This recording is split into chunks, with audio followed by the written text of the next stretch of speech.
वैसे उत्तम पक्ष यह है कि दिन में विश्राम करे पर सोए नहीं, सोना नहीं चाहिए। भगवान का तो संपूर्ण जीवन शास्त्रीय है। विश्राम कम से कम कितना विश्राम होना चाहिए? भोजनांते शतपदम गच्छेत, भोजन के बाद 100 कदम चलना चाहिए, इससे ज्यादा नहीं। 100 कदम चलने के बाद लवशंका जाना चाहिए।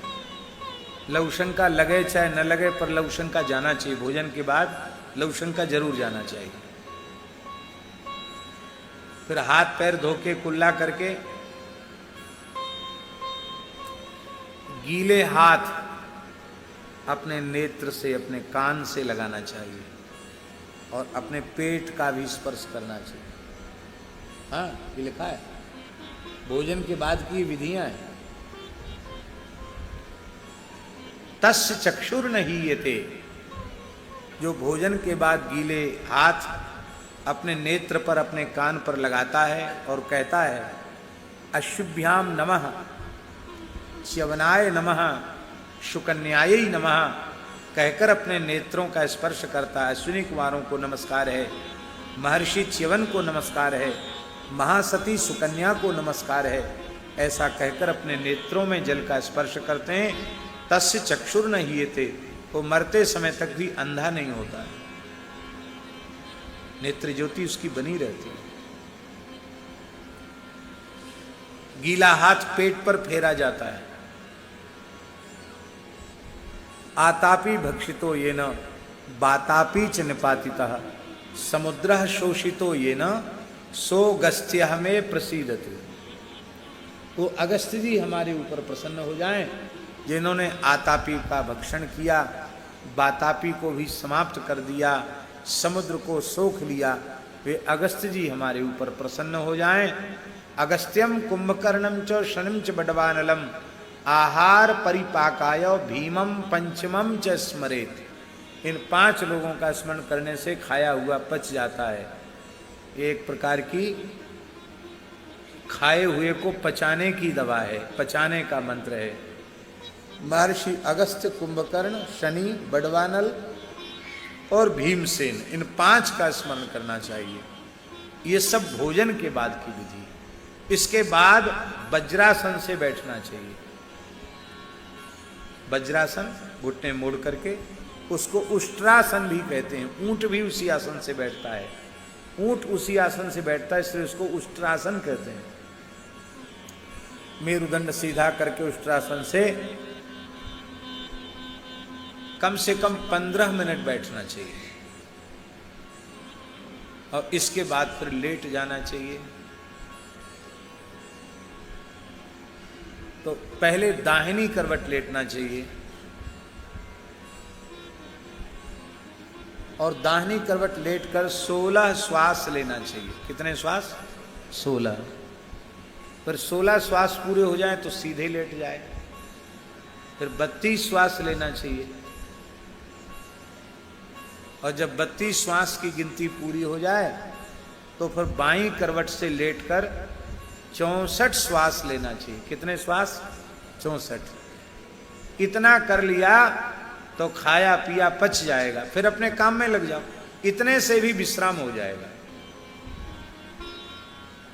करी भोजन विश्राम, विश्राम किया और बैठे प्रभु भ्राता सहित, दिवस रहा भरी जाम। और आप विराजमान हो गए। अभी याम माने 3 घंटा अभी दिन बकाया है। सूर्यास्त होने में कम से कम 3 घंटा देरी है। भगवान उठ के बैठ गए। मान लो 6 बजे सूर्यास्त होता है तो 3 बजे प्रभु सब कुछ हाथ मुख धो करके और उत्थापन भगवान का हो गया। भगवान बैठ गए।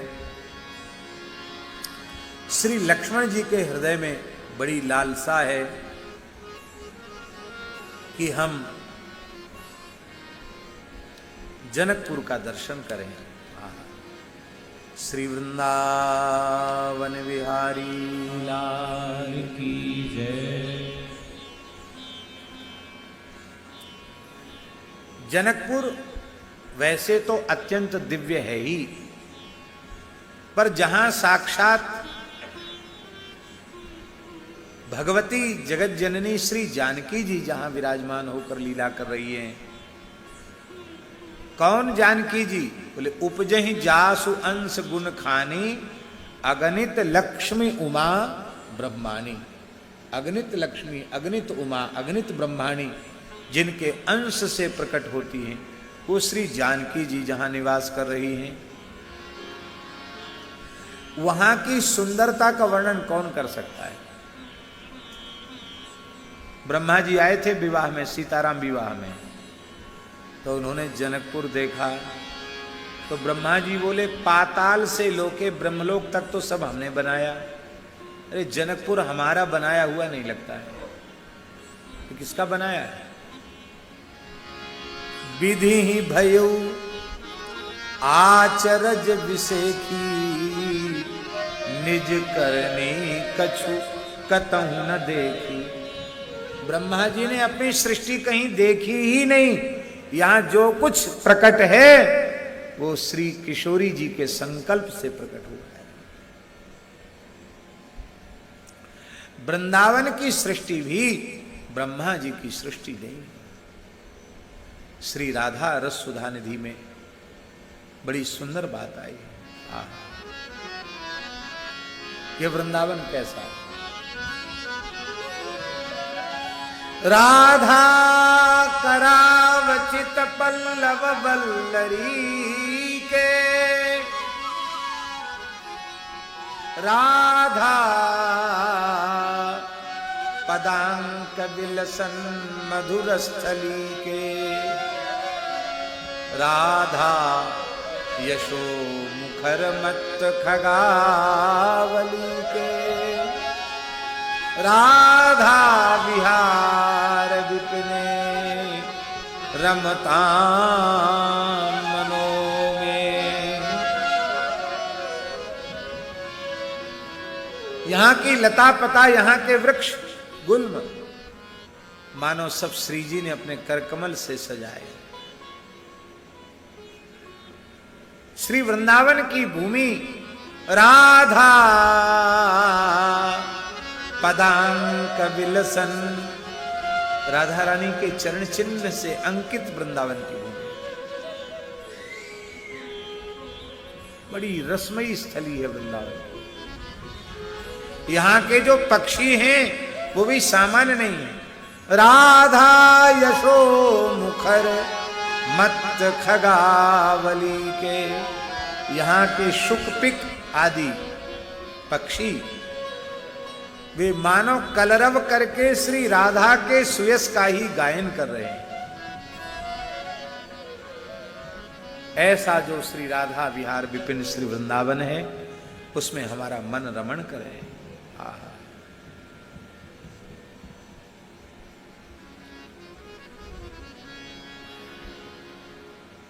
धनुष यज्ञ का समय है, इसलिए द्वीप द्वीप के भूपति नाना, आए सुनी हम जो प्रण ठाना। जनक जी की प्रतिज्ञा सुन करके द्वीप द्वीपांतर के राजा आए हैं और सब वहां ठहरे हैं। कहां तक कहें? जम्बू, प्लक्ष, सालमली, कुश, क्रौंच, शाक, पुष्कर आदि जो द्वीप हैं वहां के तो आए ही हैं, सभी वर्षों के आए हैं। इतना ही नहीं, लोक लोकांतरों के लोग भी आए हैं। देव दनुज धरि मनुज शरीरा, विपुल वीर आए रणधीरा। देवता भी, दनुज भी, वो मनुष्य आकार लेकर के उस सीता जी का दर्शन करने के लिए प्राप्ति की कामना से धनुर्भंग का संकल्प लेकर के आए।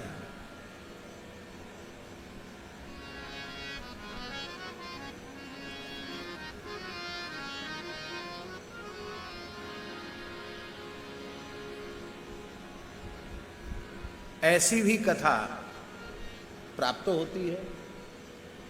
कि जब कोई राजा धनुष, क्योंकि ऐसा नहीं कि 1-2 दिन का यज्ञ नहीं है, वो तो आ रहे हैं जा रहे हैं, तमाम लोग ठहरे हुए वहाँ। उन्होंने देखा कि बड़े बड़े लोग आए, सबको मुंह की खानी पड़ी, इस धनुष को कोई हिला भी न सका। ऐसा करो हम लोग जो है घेर लें पूरे जनक जी के नगर को और युद्ध करें, युद्ध करके इनके राज्य पर अधिकार कर लें, इनको बंदी बना लें, फिर इनकी बेटी को ले लें। तो बेटी का ब्याह कौन करेगा? पुत्री से, जनक जी की बेटी से विवाह कौन करेगा? बोले फिर हम लोग लड़ भिड़ कर फैसला कर लेंगे, हम में जो सबसे बड़ा वीर होगा, वीर भोग्या वसुंधरा, बस उसको प्राप्त हो जाएगी। तो यहां तक भी वर्णन मिलता है कि शत्रुओं ने चारों ओर से जनकपुर को घेर लिया और लंबी लड़ाई चली। और उस लंबी लड़ाई में देवताओं ने जनक जी की सहायता की, ऐसा वाल्मीकि में संकेत है। और उस युद्ध में जनक जी की विजय हुई।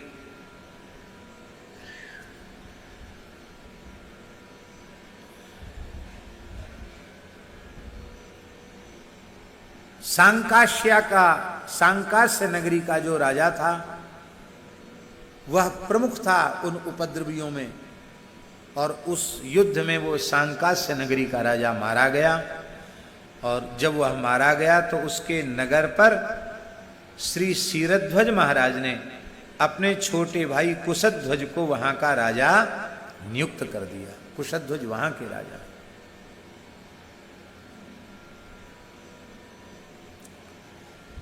गोस्वामी जी ने लिखा है, पुर बाहिर सर सरित समीपा, उतरे जहतः विपुल महीपा।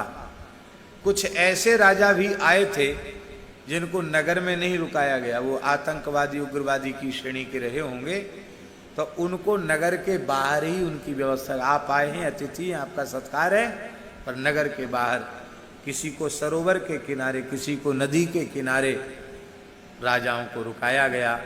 लेकिन सुंदर सदन में श्री विश्वामित्र जी को राम लक्ष्मण जी के सहित विराजमान किया गया।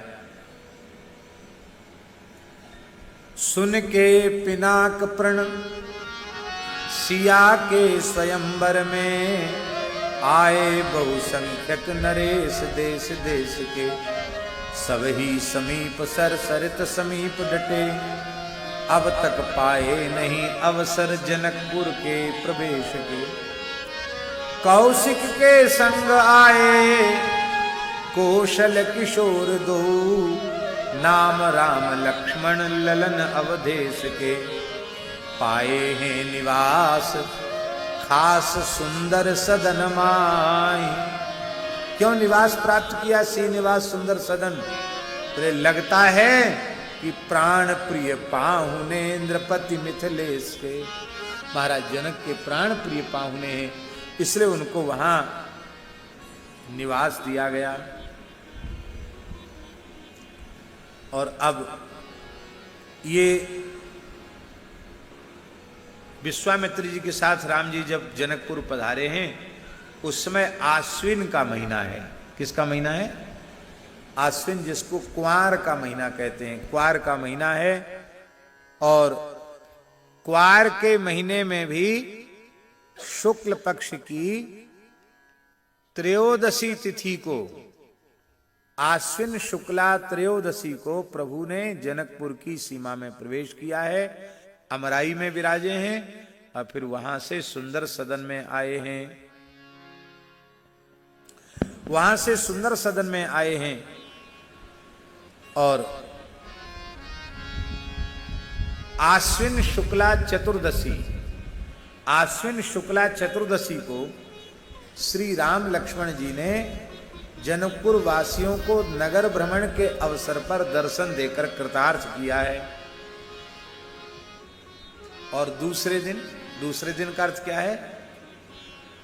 शरद पूर्णिमा, आश्विन पूर्णिमा, जिसको शरद पूर्णिमा कहा जाता है, जब वृंदावन में शरद रास भगवान ने किया, उस शारदीय पूर्णिमा के अवसर पर प्रातः काल की वेला में और तुलसी पुष्प लेने के लिए भगवान ने वाटिका में प्रवेश किया है।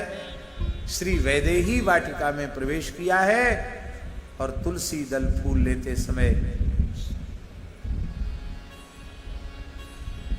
श्री जानकी जी का दर्शन प्राप्त करके और श्री राम जी को बड़ी प्रसन्नता हुई है और श्री किशोरी जी ने भी रघुनाथ जी का आंख भर के दर्शन किया है। बोलो भक्त वत्सल भगवान की जय।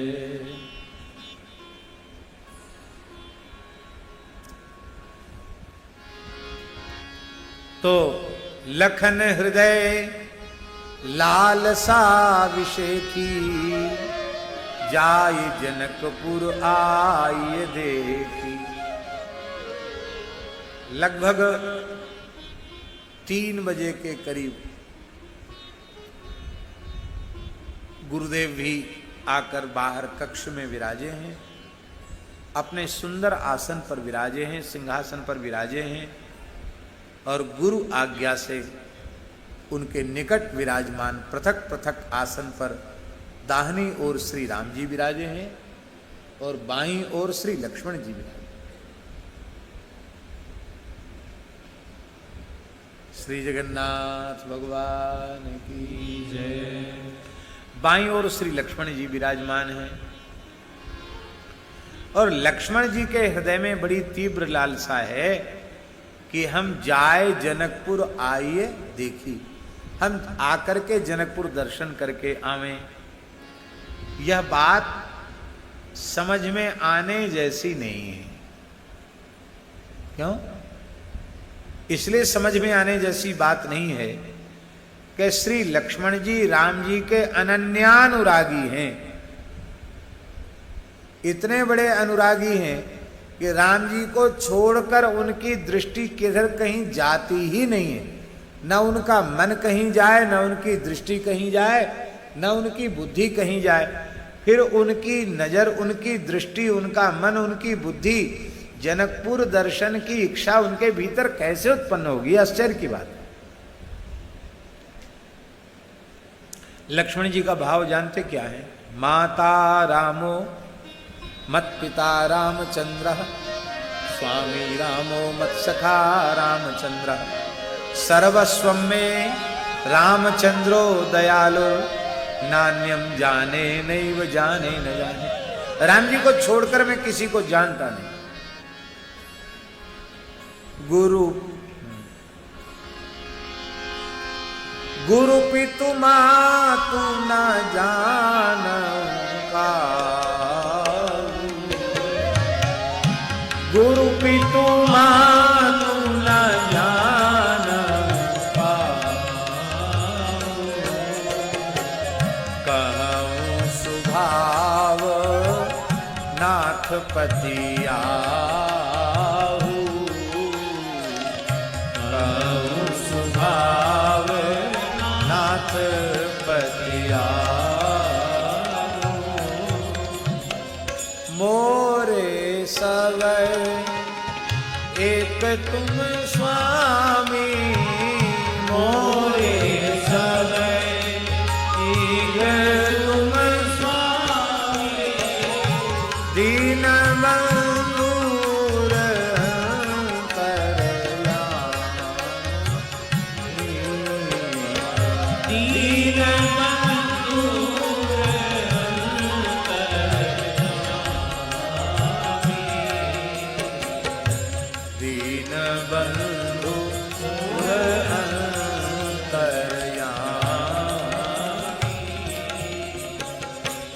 गुरु पिता माता सब कुछ राम जी आप ही हैं। ये लक्ष्मण जी ने वनवास के प्रकरण में राम जी के सामने शपथ पूर्वक ये बात कही है। आप ही मेरे जीवन सर्वस्व हैं, आप ही मेरे एकमात्र स्वामी हैं। ऐसे लक्ष्मण जी के हृदय में जनकपुर दर्शन की इच्छा उत्पन्न क्यों हुई? राम के अनन्य अनुरागी लाल लखन के पुर में उठी क्यों पुर लखवे की लालसा। बाहिर से अतिशय नगर सुरम्य देख, अंतर सुरम्यता को होत ही ख्याल सा। पुर रम्यता राम जब देखी हर से अनुज समेत विषेखी। कल आप लोग सुन चुके हैं, जनकपुर की रम्यता राम जी ने देखी तो लक्ष्मण जी के सहित उनको बड़ा हर्ष हुआ। अब यहाँ एक प्रश्न है कि जब बाहर देखने में नगर इतना सुंदर है तो फिर भीतर कितना सुंदर होगा? जिज्ञासा होगी कि नहीं? बाहर इतना सुंदर है तो भीतर कितना सुंदर होगा? और अभी तो सुंदर सदन में आए नहीं थे तब की बात है, और जब सुंदर सदन में आ गए तब तो और अधिक इच्छा हो गई कि भाई पूरे जनकपुर का दर्शन करना चाहिए।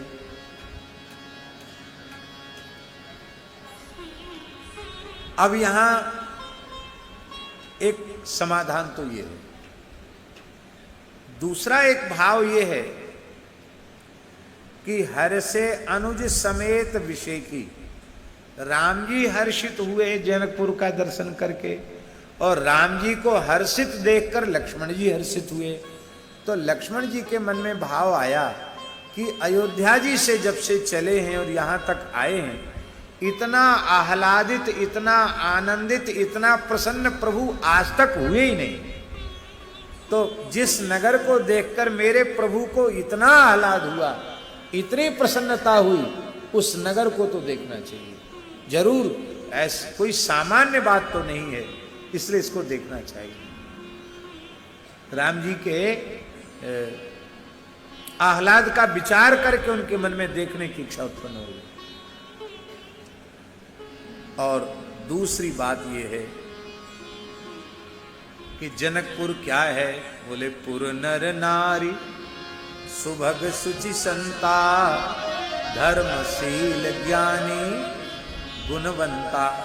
ये जनकपुर वासियों का परिचय है। ये ज्ञान की नगरी है, ये ज्ञानियों की नगरी है। और श्री किशोरी जी कौन है?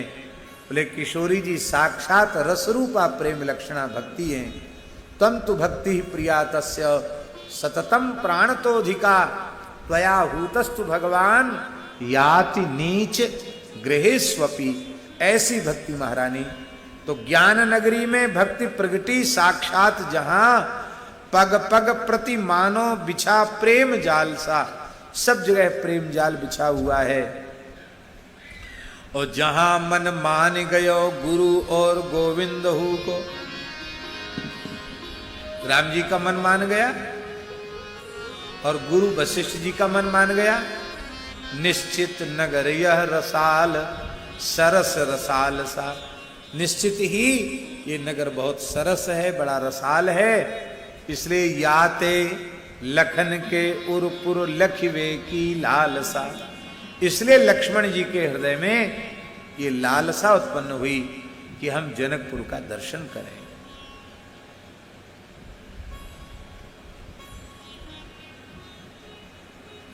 अब एक विशेष बात,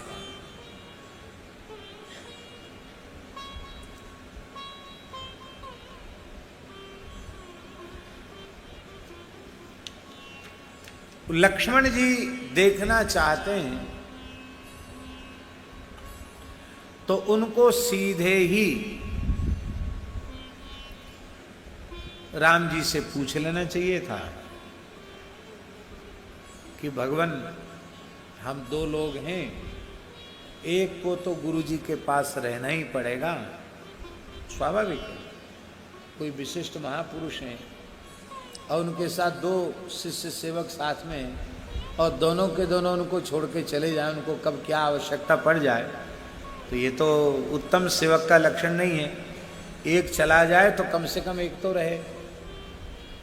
तो लक्ष्मण जी को कहना चाहिए कि प्रभु अब हम देख के आते हैं, तब तक आप गुरु महाराज के पास रहो, अब फिर हम आ जाएंगे, आपका मन हो दर्शन करने का फिर आप चले जाइएगा, तो उचित था। लेकिन न तो राम जी से पूछा, न गुरु जी से पूछा। कभी राम जी की ओर देखते हैं, कभी गुरुदेव की ओर देखते हैं, कभी नीचे देखने लग जाते और कभी जनकपुर के गलियारे की तरफ देखने लग जाते हैं। इनको देख करके श्री राम जी समझ गए कि लक्ष्मण जी कुछ कहना चाहते हैं, और श्री लक्ष्मण जी ने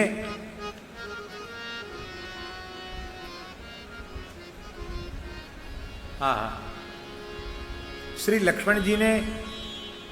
लक्ष्मण जी के मन का भाव श्री राम जी को समझ में आ गया। राम जी ने गुरु जी से प्रार्थना की कि हे गुरुदेव, लखन हृदय लालसा विषय की, आई जनकपुर आवे देखी, और जो तुम्हार आयुष में पावो नगर दिखाए तुरंत ले आओ। आपकी आज्ञा हो तो नगर दर्शन करा के मैं ले आऊं। अब ये विचार है कि क्या राम जी ने पहले जनकपुर का दर्शन किया है, जो वो गुरु जी से कह रहे हैं कि आपकी आज्ञा हो तो लक्ष्मण जी को जनकपुर दिखा लाएं। लक्ष्मण जी राम जी को साथ लेकर क्यों गए, और राम जी ने गुरु जी से ये पूछा, आज्ञा क्यों ली कि आपकी आज्ञा हो तो मैं जनकपुर लक्ष्मण जी को दिखा लाऊं। सही बात यह है कि जनकपुर वासी जितने हैं उन सबकी साधना परिपूर्ण हो चुकी है। वे परब्रह्म श्री राम जी के प्रत्यक्ष दर्शन के अधिकारी हैं, सुनिश्चित अधिकारी हैं। और अब तक भले ही वे अधिकारी न बने हों, पर साक्षात भक्ति स्वरूपा किशोरी जी प्रकट हो गई हैं। अब भक्ति वश पुरुषा, अब तो वे अधिकारी हो ही गए। पर भैया ये दर्शन कराता कौन है? ये दर्शन कराने वाला जो तत्व है उसी को आचार्य तत्व कहते हैं, उसी को गुरु तत्व कहते हैं, उसी को शेष तत्व कहते हैं, और उसी को श्री लक्ष्मण जी कहते हैं। तो लक्ष्मण जी जनकपुर वासियों को परब्रह्म श्री राम का साक्षात्कार कराना चाहते हैं, और जहां साक्षात भक्ति स्वरूपा किशोरी जी प्रकट भई हैं, उस नगर को, उस महल को गली गली जाकर के स्वयं अपने नेत्रों से दर्शन करना चाहते हैं, और जनकपुर वासियों को राम जी का दर्शन कराना चाहते हैं। और एक संदेश भी दे रहे हैं कि अरे ओ जीव, तू संसार में आता है और तरह तरह के मनोरथ तेरे मन में उत्पन्न होते हैं कि यहाँ जाएं, वहाँ जाएं, ये देखें, वो देखें, ये करें, वो करें, न जाने कितनी इच्छाएं तेरे मन में उत्पन्न होती हैं। पर जाओ तो अपने गुरुजनों से आज्ञा लेकर के ही कहीं जाओ। अपने मन से यहाँ देखने चले गए, वहाँ देखने चले गए, तमाशा, ये सब नहीं। अपने से बड़ों से अनुमति लेकर, उनसे आज्ञा लेकर जाओ।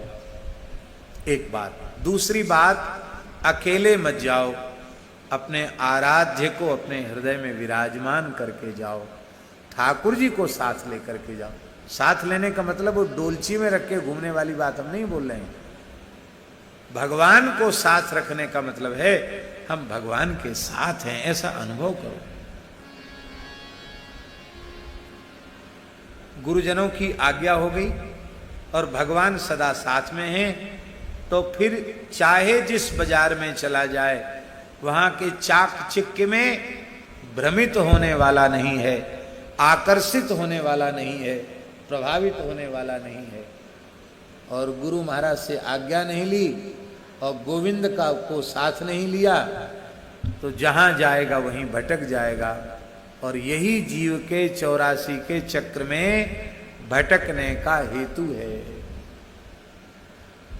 इसलिए जाने आने की मनाही नहीं है, और गुरुजनों की आज्ञा लेकर जाओ और भगवान को साथ लेकर के जाओ।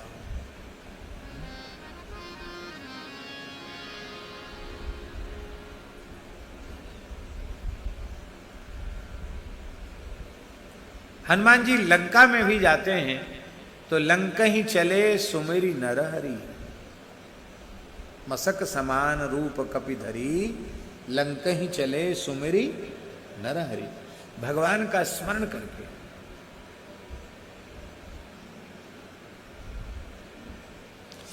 प्रविश्य नगर कीजे सब काजा, हृदय राखी कौशलपुर राजा। लंकनी भी यही कह रही है। भगवान को नहीं भूलना, गुरुदेव को कभी नहीं भूलना, यही भाव है। तो आज श्री राम अनुज मन की गति जानी, भगत बछलता ही हुलसानी। और जब भगत विचलता ही हुलसानी, तब गुरु जी से बोले गुरु अनुशासन पाई। गुरु जी ने कहा कि आप दोनों भाई आंखें मटका मटका कर कुछ बातचीत कर रहे हो, बोल तो रहे नहीं, पर नेत्रों के इशारे से लगता है कुछ संकेत कर रहे हो, कुछ कहना चाहते हो। तो रामभद्र तुम संकोच मत करो, क्या कहना चाहते हो? परम विनीत, अत्यंत विनम्र है भगवान। सकुची मुस्काई, बड़े संकोच में मुस्कुरा कर बोले, बोले गुरु अनुशासन पाई। कहो रामभद्र क्या कहना चाहते हैं? तब हाथ जोड़कर बोले, नाथ लखनपुर देखन चाही, प्रभु सकोच डर प्रगट न कहीं। ये जनकपुर देखना चाहते हैं, पर आपका संकोच है और डर है, इसलिए वो प्रकट कह नहीं पा रहे हैं। यदि आपकी आज्ञा होवे तो जो राउर आयुष में पावं, नगर दिखाए तुरंत ले आवं। आपकी आज्ञा हो तो हम नगर दिखा करके ले आवें। बात यह है महाराज जी, राम जी के मन में भी इच्छा है कि हम जनकपुर देख के आवें। जहां हमेरी मेरी हृदयेश्वरी, प्राणेश्वरी, रसेश्वरी जी प्रकट भई हैं, उस नगर को देखना चाहिए। राम जी के मन में भी इच्छा है। पंगत में ऐसा होता है कि मान लो हमें खीर चाहिए, बढ़िया खीर जैसी हमारे वाजपेयी जी बनाते हैं। कानपुर वाले मिश्रा जी भी बहुत बढ़िया खीर बनाते थे, और उन्हीं का कुछ प्रसाद है कि हमारे प्रभाकर जी भी इतनी बढ़िया खीर बनाते हैं, क्या कहना है? नहीं ऐसा ये बनाते हैं या इनकी गृहलक्ष्मी बनाती है, एक ही बात मानी जाएगी। ऐसा है, झगड़ा मत कराओ, ये नहीं बनाते हैं वो बनाती हैं। लेकिन होता है ना, कोई बढ़िया किसी के हाथ की बढ़िया खीर बनती है, अच्छी खीर बनाते हैं। अब खीर परोसने बैठे,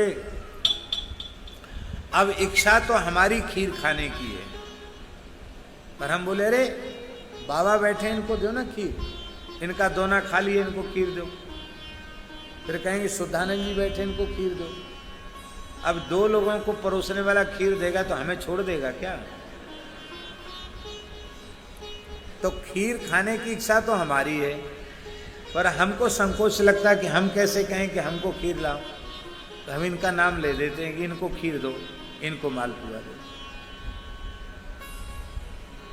ये बात है, इनको खीर दो, इनको पुआ दो।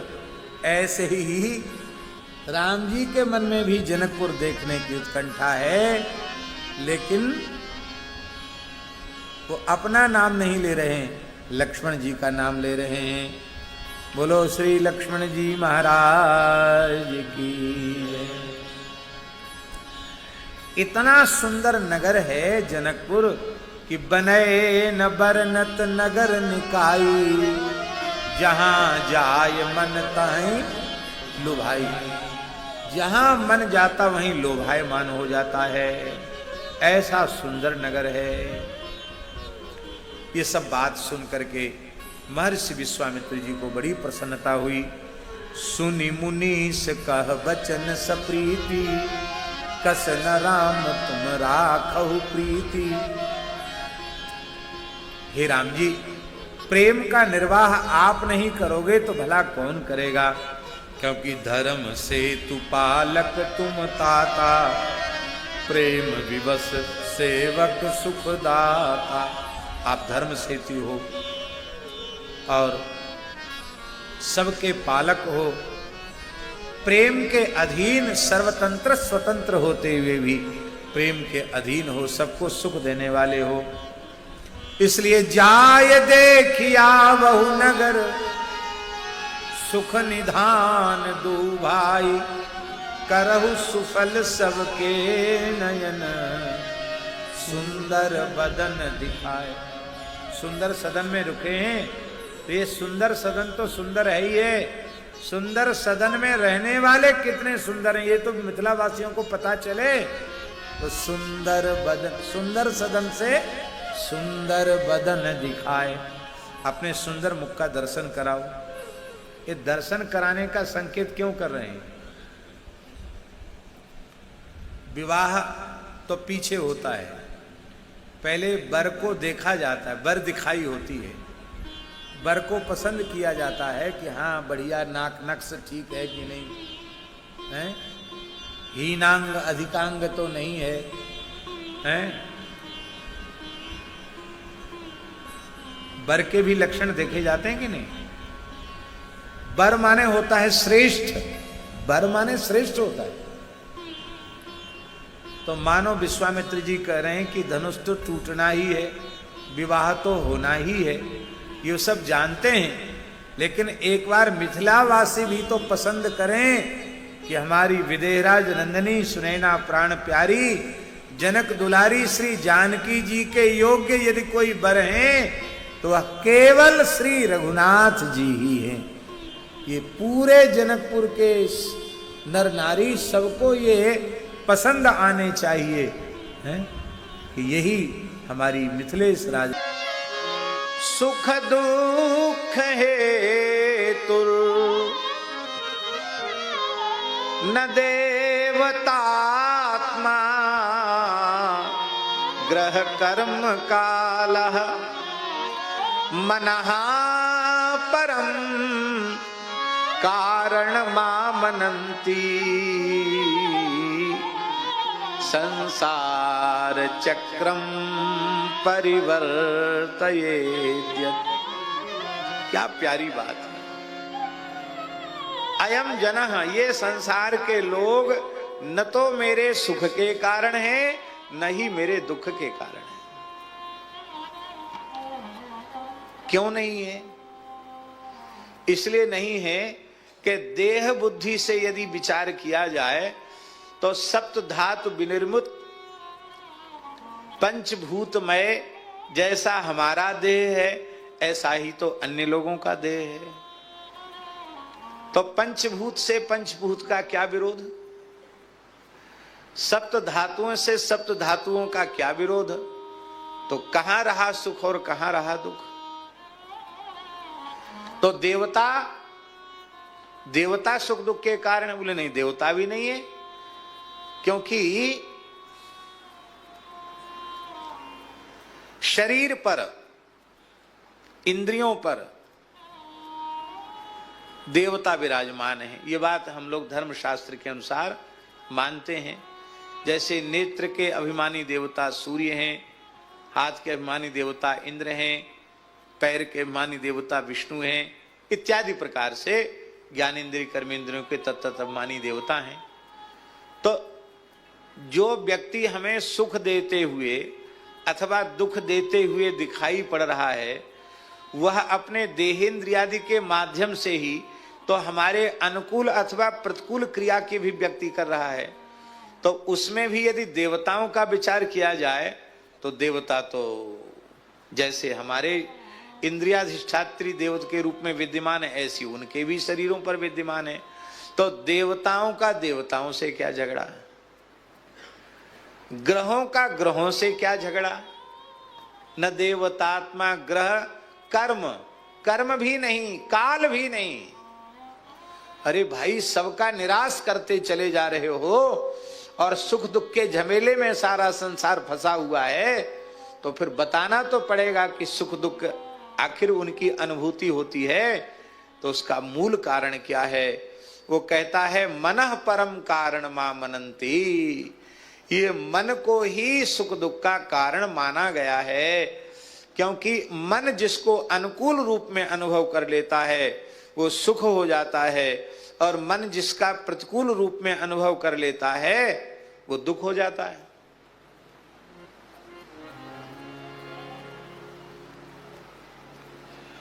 और ऐसी अवस्था मन की हो जाए, रह्यो नाहिन ठोर मन में, रह्यो नाहिन ठोर।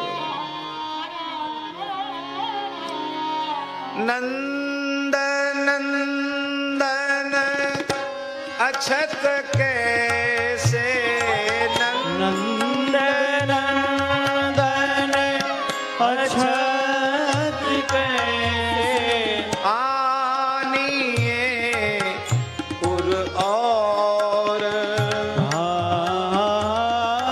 आनिए उर और, नाहिन रह्यो मन में ठोर, नाहिन रह्यो मन में ठोर।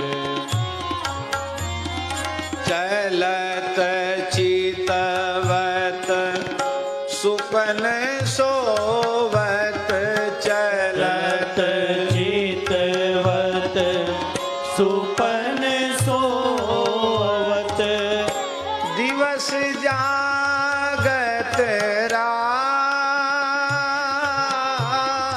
दिवस जागत रात,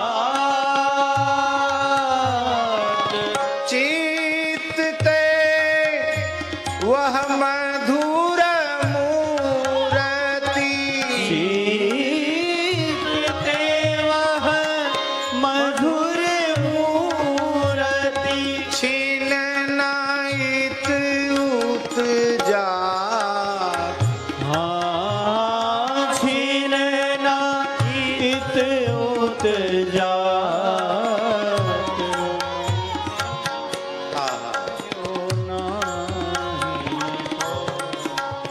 मन में रह्यो नाहिन ठोर, मन में रह्यो नाहिन ठोर।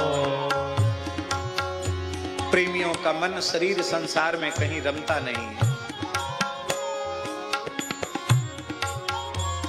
जो अपना है ही नहीं महाराज जी, बिराना है, उसमें मन लगाने से लाभ क्या है? रहना नहीं देश, बिराना है। एक बहुत रसिक संत हुए हैं, श्री अग्र अली जी की परंपरा के श्री मंजुकेशी जी। आहा, रे मन देश आपन कौन, रे मन देश आपन कौन, रे मन देश आपन कौन, रे मन देश आपन कौन, जहाँ बसे प्रियतम प्रकृति पति, जहाँ बसे प्रियतम प्रकृति पति, सुमुख सीतारमण, हाँ सुमुख सीतारमण,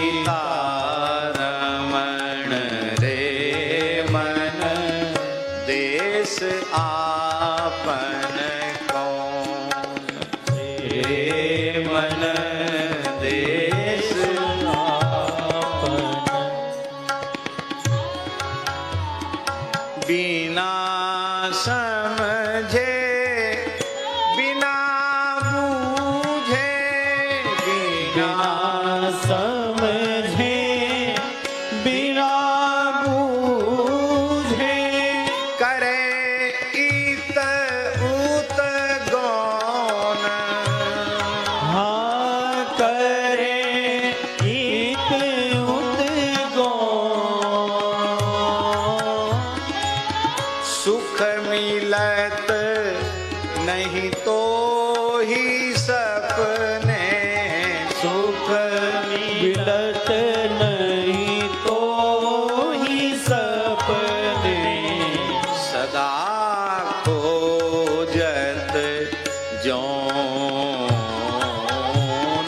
सदा खोजत जौन। रे मन देश आपन कौन। रे मन देश आपन कौन। तो कहाँ चलें? बोले अब सब छोड़ो, अब तो निवृत्त निकुंज की ओर चलो, जहाँ प्रियालाल सुखसेज पर पौड़ रहे हैं, और कहीं मत जाओ। केवल निकुंज भवन में ही प्रवेश करो, और कुछ तुम्हारा लक्ष्य नहीं है। इधर उधर क्यों भटक रहे हो? ये काम जरूरी है, ये काम जरूरी है, ये काम जरूरी है। अजहूं सूझत नाही तोहे कछु, अजहूं सूझत नाहि तोहि कछु। करत आयु ही हौन। करत आयु ही हौन। कहत केसी तहाँ चलू झट। कहत केसी तहाँ चलू झट। कहाँ चले? कहती केसी तहाँ चलू झट। कहत केसी तहाँ चलू झट। जहाँ अविचल भौन। महल में चलो, जहाँ अविचल भौन। रे मन देश आपन कौन। रे मन देश आपन कौन। रे मन देश आपन कौन। रे मन देश आपन कौन। कितनी अद्भुत बात है। इस वाली कुर्सी पर ज्यादा आराम रहता ना।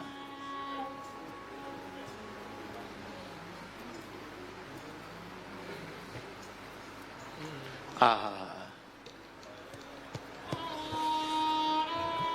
अभी अभी तो हिताश्रम वाले महाराज जी का स्मरण श्री रसिक माधव दास जी ने कराया था, शरीर बाबा वाले प्रसंग को लेकर के। और वर्तमान में जो पूज्य हिताश्रम वाले महाराज जी हैं, हम सबके ऊपर कृपा करके पधारे हैं, हम आपको प्रणाम करते हैं। श्री राधा वल्लभ लाल की जय। श्री हित ललित लाडली लाल की जय। श्री रसिक पद रेणु परम भागवत परम पूज्य श्री हिताश्रम वाले बड़े महाराज जी की जय। पूज्य श्री महंत जी महाराज की जय। जय जय श्री राधे।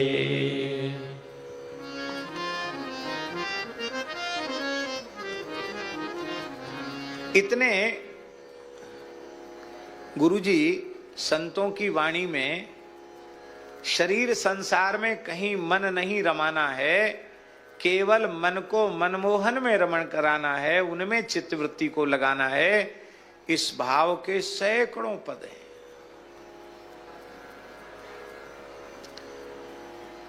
भगवान कह रहे हैं बंधन और मोक्ष का कारण यह मन ही है, अंतःकरण ही है। जब यह गुणों में आसक्त हो जाता है तो उस अवस्था का नाम है बंधन। और जब यह चित्त, जब यह अंतःकरण श्री ठाकुर जी के नाम रूप लीला धाम के रस में निमज्जित हो जाता है, भगवान में डूब जाता है, और यदि हम और स्पष्ट करके कहें तो भगवान के अंतःकरण से भक्त अपने अंतःकरण को एकीकृत कर देता है। जैसे ध्रुव जी ने कर दिया है, ध्रुव जी ने भगवान के अंतःकरण से अपने अंतःकरण को एकीकृत कर दिया। इस तरह से भगवान का मन ही हमारा मन बन जाए, भगवान की बुद्धि ही हमारी बुद्धि बन जाए, भगवान का चित्त ही हमारा चित्त बन जाए, भगवान का अहम ही हमारा अहम हो जाए, स्वयं की सत्ता विलीन हो जाए।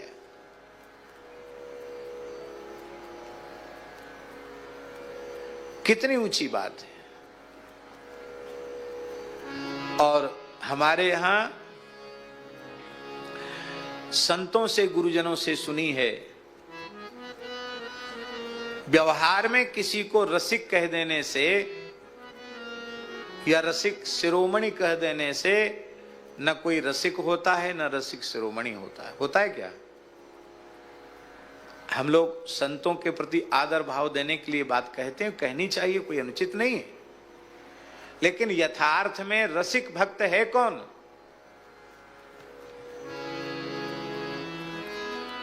श्री स्वामी भगवत रसिकदेव जी महाराज ने अपनी वाणी में कहा, जीव ईश मिली दोए, जीव ईश मिली दोए,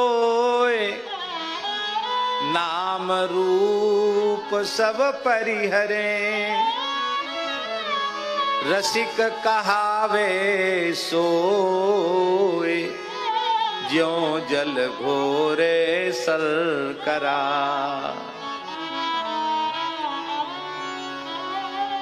एक जग में पानी है और एक पात्र में सरकरा है, मिश्री है। अभी दोनों के नाम रूप अलग अलग हैं, इसको पानी कहेंगे, जल कहेंगे, इसको सरकरा कहेंगे। और दोनों को फेंट दिया तो न जल जल रहा न सरकरा सरकरा रही, दोनों मिलकर एकाकार हो गए, शरबत बन गया।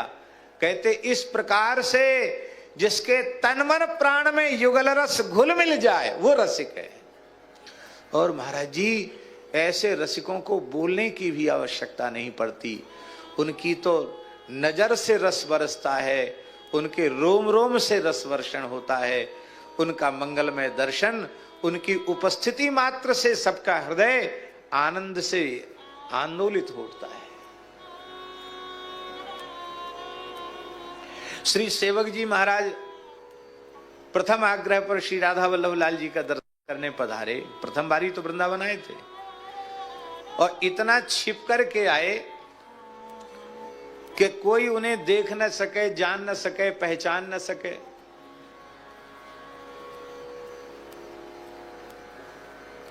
गूढ़ भाव से आए। क्यों आए?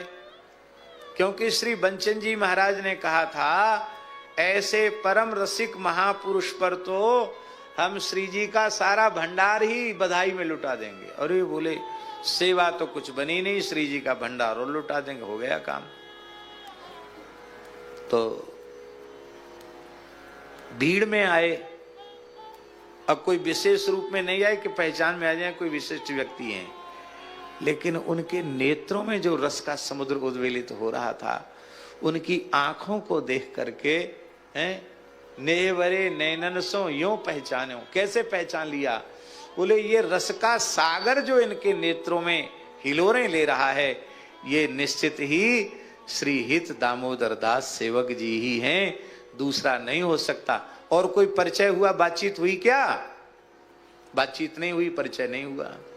इसका मतलब है रसिकों को बोलने की जरूरत नहीं है, उनकी आंख से पता चलता है कि इनके भीतर क्या है।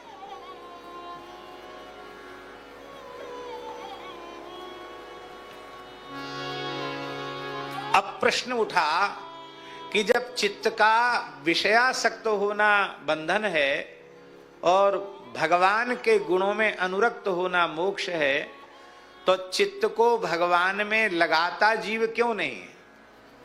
हम सबका चित्त भगवान में क्यों नहीं लगता है, ये प्रश्न है। इसका बड़ा सुंदर समाधान भगवान कपिल ने किया है। देखिए महाराज जी, चित्त है अशुद्ध, चित्त है अशुद्ध और भगवान है विशुद्ध। तो विशुद्ध भगवान में, विशुद्ध माने गुणातीत, माया और माया के कार्यों से सर्वथा विमुक्त भगवान, गुणातीत भगवान, भगवान परम विशुद्ध हैं, शुद्ध सच्चिदानंद घन हैं, उनमें भला यह अशुद्ध चित्त कैसे लगेगा।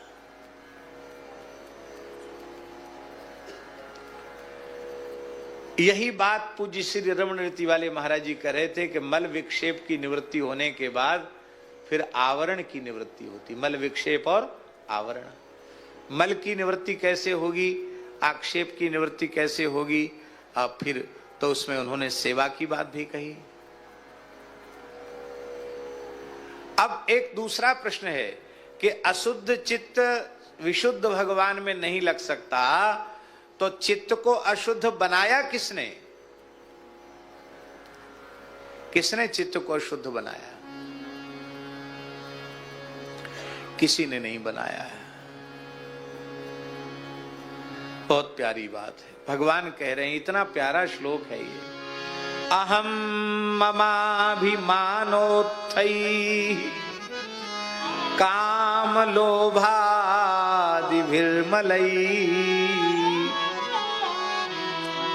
वीतं यदा मनः शुद्धमदुःखम् असुखं समम्। चित्त की अंतःकरण की अशुद्धि का मूल है मैं और मेरेपन का अहंकार। ये मैं और मेरेपन के अहंकार से ही चित्त अशुद्ध हुआ है। काम, लोभ आदि जितने षड विकार हैं, वे सारे समस्त विकार अहम और मम से ही पैदा हुए। इसलिए बीतम यदा मनः शुद्धम, बीतम माने रहितम, जब इस अहम और मम के दोष से अंतःकरण शून्य हो जाता है, विरहित हो जाता है, तब कल्याण की अवस्था प्राप्त हो जाती। अभी कल्याण की बात बताई थी ना, क्या? अत्यंतोपरतिर्यत्र दुःखस्य च सुखस्य च तदेव कल्याणम। और वही बात कह रहे हैं, अदुःखम असुखम समम। जब अहम और मम से विमुक्त हो जाता है अंतःकरण, तब न दुख रह जाता है और न सुख रह जाता है। फिर तो सुख दुख से छूट करके समत्व की स्थिति में यह अंतःकरण आ जाता है। और गुरुजी, समत्व की अवस्था का ही है भगवान की निरंतर अनुभूति। समत्व की अवस्था, समत्व है क्या? सब में समान रूप से परमात्मा विद्यमान है, भगवद अतिरिक्त कुछ नहीं है, सर्वगत सर्वरूप सर्वमय परमात्मा है। इस बात का दृढ़ विश्वास होना, इसका अनुभव होने लग जाना, यही है सम अवस्था। तो उस समय भेद दृष्टि फिर नहीं रह जाती है, भेद दृष्टि समाप्त हो जाती है, सुख दुख से छूट करके सम अवस्था में आ जाता है। अब चाहे ज्ञान के मार्ग का आश्रय लेकर के अहम और मम से आप शून्य हो जाइए, अथवा भगवत प्रेम, भगवत शरणागति, भगवत भक्ति, वैष्णवता, इसका आश्रय लेकर के इन विकारों के बीज को निर्मूल कर दीजिए। मैं और मेरेपन के अभिमान के बीज को नष्ट कर दीजिए। हम पहले चर्चा कर चुके हैं कि अष्टधा प्रकृति में क्रमशः सूक्ष्मता है। अष्टधा प्रकृति है ना गीता में, भूमि रापो नलो वायु खम मनो बुद्धिरेव च अहंकार इति यम में भिन्ना प्रकृति अष्टधा।